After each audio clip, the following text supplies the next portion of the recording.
it's Lindsay from the blog Books for Christian Girls, and today I'm going to be sharing a very highly requested video. I'm actually so excited to be filming this one. Y'all have asked me so many times, how do I read so much and what are some reading tips, and also how to get out of a reading slump. So I'm covering all of those topics today. So in case you're brand new to this channel or you have no idea what my qualifications are about this topic, my name's Lindsay, it's spelt with an E, and I run a book blog. I have for almost 5 years now. My main qualification for being able to talk about how to read so much is that in the year 2015 I read 400 books. I have always wanted to do over 365 books because there's 365 days in a year, and I was able to beat that year, and that was awesome.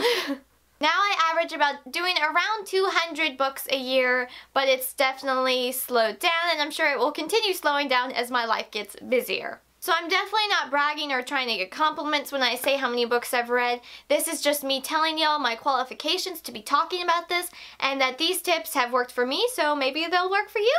So this is 8 tips for how to read more plus get out of a reading slump. Tip number 1, clean up your TBRs, either physical, digital, or on your, Lord help us all, Goodreads to read shelf. Which, can we all be honest real quick that the Goodreads to read shelf is kind of like that space in between your car seats where all the french fries drop? It's a black hole where you just add so many books. Clean it up! So on that Goodreads TBR, go through deleting the books that you know you will probably never read. And you can do the same thing in real life with your physical TBR, or go to your ebook provider like Amazon or Barnes & Noble and go through and delete the ones that you ain't gonna read, let's be honest. Okay, so extra tip. If you're not sure if you're going to read it or not, you're kind of on the fence, go to that book on Goodreads and see if any of your Goodreads friends have added it. See if there's anyone with the same taste in you and see what they said. Is there anything to watch out for that you don't like in books and they mention this book has it, like a love triangle?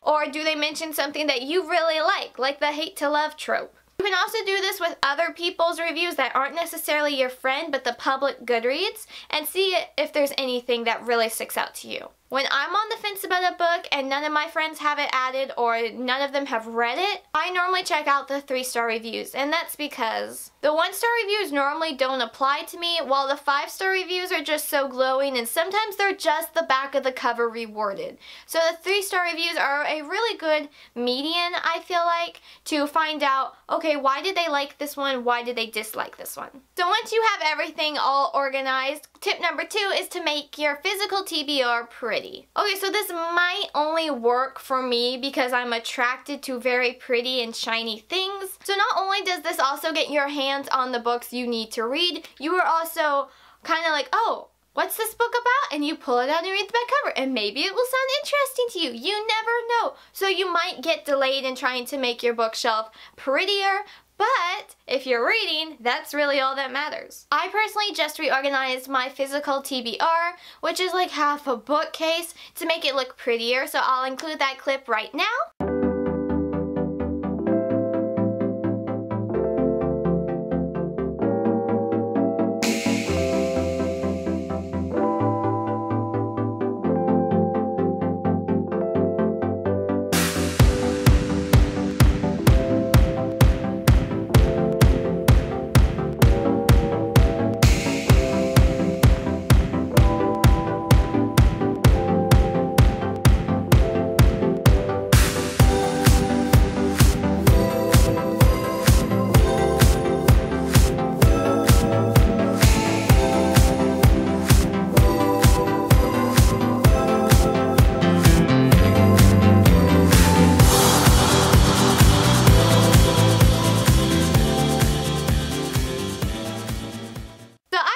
Enjoyed how it turned out. I'm looking at it right now and it just makes me happy. I have a very flowery theme in my room, so it works perfectly, and I love mugs. I have been banned from buying any more mugs in my family. No one's allowed to give me any mugs, which is so hard, y'all, because I love mugs.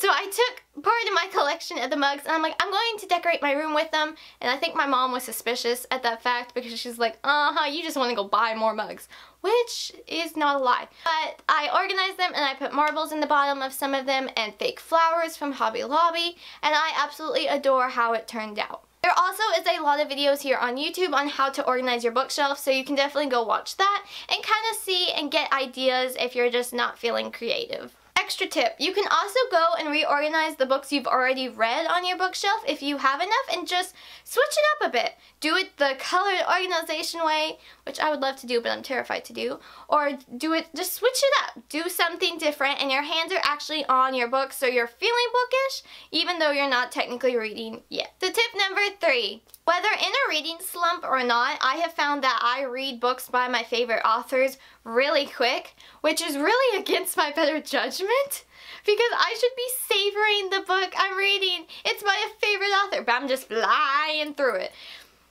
We all do it, right? We try so hard to read it slow and nope, doesn't work out. So especially in a reading slump, I try to read a book by a favorite author because that definitely gets me in a reading mood, and it's by a favorite author, so it's either rereading one or reading one I haven't read, but it's by my favorite author, so of course I'm going to like it. And it normally works for me. Tip number 4, try reading in a different format. Wait. Hear me through before you click out of this video. If you normally read a physical book, try reading an ebook or an audiobook, or vice versa. I have personally found that reading outside of my normal format gets my brain working and I can feel the gears turning better. I also really focus on what I'm reading when I'm reading an ebook compared to a physical paperback. Pro tip! If you're like me and have the hardest time focusing when listening to an audiobook, try doing something with your hands. Hand knitting, playing with Play-Doh, hand sewing, filing your fingernails, or even a quiet fidget spinner, but in my case it would have to be a quiet one, because if it's one that does a little sound, I would get distracted by that and not pay attention to what I'm reading. You can also be active like running or cleaning, 2 of people's least favorite things. But that doesn't necessarily work for me because then I get thinking on other things when I should be thinking about the audiobook I'm trying to listen to. I have personally found when listening to something, it really helps me to comprehend what I'm hearing better when my hands are busy. And normally that includes biting my nails, so I try to keep my hands busy, either filing them or playing with Play-Doh or whatever I have to do to comprehend what I am hearing. Tip number 5. If you were just binge watching all of these how to read more videos that are out here on YouTube, then you probably have already heard this one, but it's take a book wherever you think you may have the opportunity to read. If you're reading an ebook or your library has the e-edition of the physical book you're reading, I always make sure I have it already downloaded to my phone or tablet whenever I go out on the opportunity I think I might have time to read. Extra tip on that one, make sure your book is already downloaded to your digital device, so when you're out and about, if you don't know if you'll have Wi-Fi, you're good to go.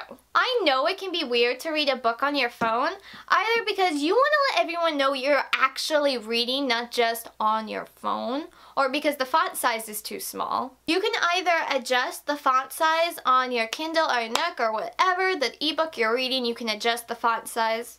Or you can stick a sticky note on your forehead that says, "Excuse you, I'm actually reading." My fellow ladies will understand the purse buying dilemma. That clutch may be cute, but can it fit a book?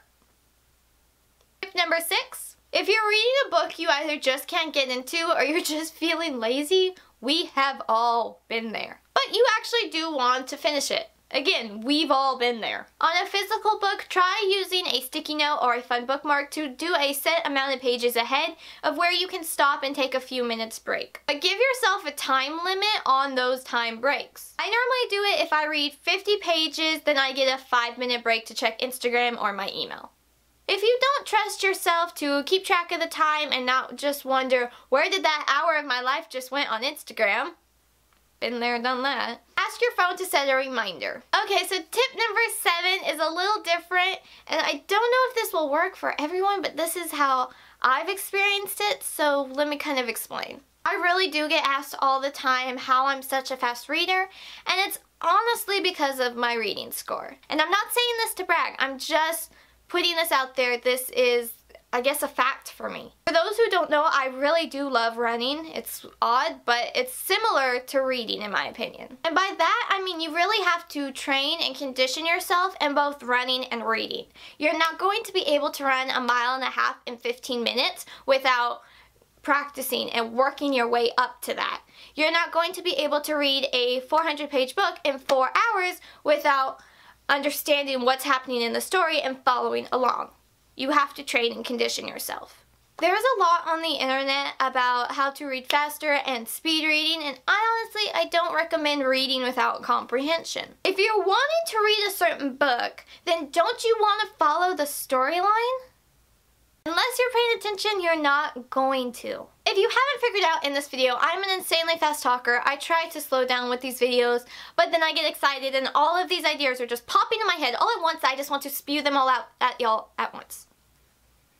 And I have personally found that reading the way I would talk has helped me with my reading speed. Maybe it's because I'm a hyper person, but it is easier for me to read these books as if I was talking them out loud. Which, in all honesty, if I was talking them out loud, it would be a gibberish mess. But it's how I think I would say it when I'm talking out loud. Again, I don't know if I'm really explaining this right. I have struggled so hard with the wording on this one.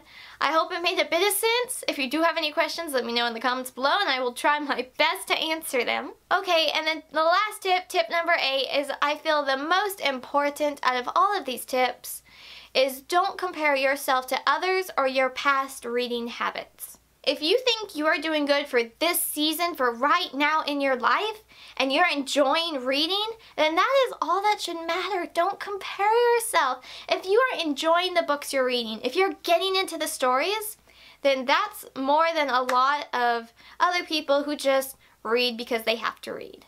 So definitely enjoy reading. Okay, so I sure hope this video was helpful. These were just different tips I've thought of over these last couple of months, and I've been so excited to post this video out, but I don't know, hopefully it's helpful. Hopefully it will work with getting out of a reading slump and how to read more. I sure hope it helps and works for y'all. And again, all of these might not work for you.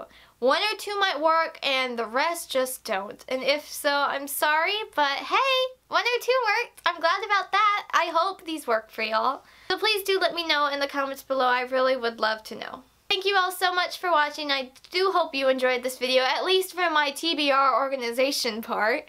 I'm Lindsey from the blog Books for Christian Girls at blogspot.com, where I post a new review every Monday, Wednesday, Friday. I have a new video on this channel every Thursday, and I'm on Instagram every other day. Bye, y'all!